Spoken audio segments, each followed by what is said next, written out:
Welcome back to Project 613. Today we continue learning about the prohibition of Chametz and Pesach, and we have two very unique prohibitions when it comes to Chametz and Pesach. Number one, the Torah tells us that we are forbidden not only from eating the Chametz and Pesach, but even from seeing the Chametz and Pesach. The verse says, "V'lo yira'eh lecha chametz." We are forbidden from seeing the Chametz. Of course, this is much more extreme than any other form of prohibited food, which the Torah prohibits even all year round. For example, we know that all year round we're not allowed to eat milk and meat, but we would be allowed to see milk and meat. But when it comes to Pesach, where the Torah tells us that we have to stay away from Chametz, not only are we not allowed to eat the Chametz, we are not even allowed to see the Chametz on Pesach. The second mitzvah that we learned today is not only that we're not allowed to see the Chametz, but the verse says, Shivat yamim se'or lo yimatzeh bevatechem. For 7 days, the Chametz is not allowed to even be on our property. We are not allowed to have it in our home. And that means even if we don't see it, or even if it belongs to someone else, to another Jew, but it's on our property, it would be forbidden for us to hold the Chametz on our property, even when we don't see it. So even if we're not consuming it, and even if we don't see it, just by having it on our property, we would be in violation of this biblical prohibition. The Talmud has a long discussion to explain why we need both of these prohibitions, both the prohibition of Bal Yerai, of not seeing the Chametz, and also of Bal Yimatzeh, of not having the Chametz on our property, when there are certain cases when a person would be in violation of one and not the other. There are certain cases where a person would be in violation of both, but that is a discussion in the Talmud. Now, as mentioned yesterday, there is a general prohibition of where we are forbidden to own chametz on Pesach, and we also have the mitzvah that we learned yesterday that we have to remove all the chametz from our home on Pesach.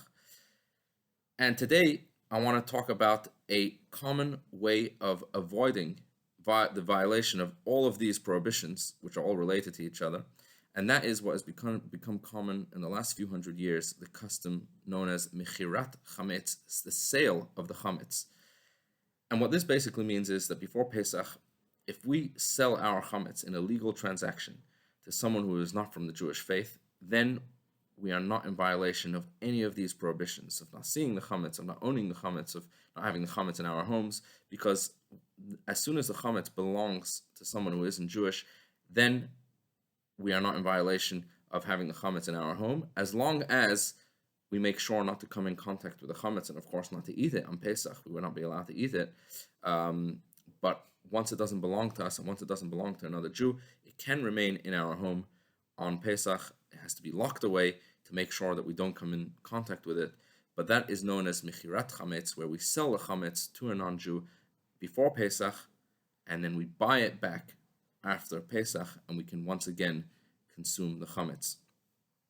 If a person did not sell his chametz before Pesach, he's in big trouble, because the chametz that remained in a Jew's possession over chametz is forbidden to consume not only during Pesach, but even after Pesach. It's considered forbidden forever, and we are never allowed to eat or consume from that chametz. So always make sure to sell your chametz before Pesach, unless you actually want to physically remove it all from your home.